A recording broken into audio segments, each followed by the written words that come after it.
That's the next level of the sound relationship house. So we call that turning toward bids rather than turning away. And the way that worked, it really got discovered in the apartment lab. And it's a very simple, sort of bullet point, but it took us 10 years to discover this. And what we noticed was that people were kind of constantly trying to get their partner's attention or interest or have a conversation or tell a joke or, be affectionate. And, they might, look out the window in the apartment lab and say, boy, sure is nice out there. That's a really pretty boat. Look at that boat.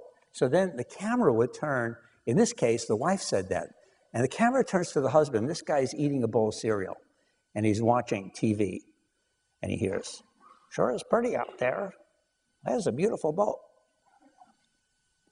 No response. And we call that turning away. Okay. And it's not always mean-spirited. Sometimes people are just absorbed in what they're doing. And sometimes people turn toward. And what we mean by that is this guy might go, huh. That's as good as it gets a lot of times,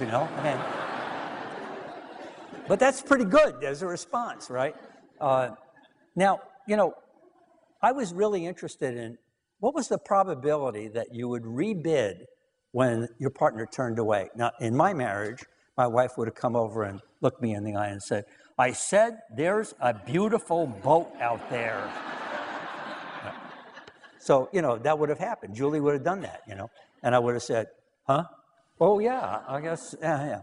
So the probability was almost zero that people would rebid when their partner turned away. It was actually zero in the couples who got divorced eventually, and it was 0.22, 22% of the time they would rebid in happy relationships. Okay, these are newlyweds. They're all supposed to be blissed out. Well, it turned out that, 17 couples divorced 6 years after the wedding, and those 17 had turned toward bids 33% of the time. And the ones who were still married had turned toward bids 86% of the time. It's a pretty big difference, okay? That's a hugely different habit of mind. And so this is this emotional bank account that the masters are building, in very small ways. Now,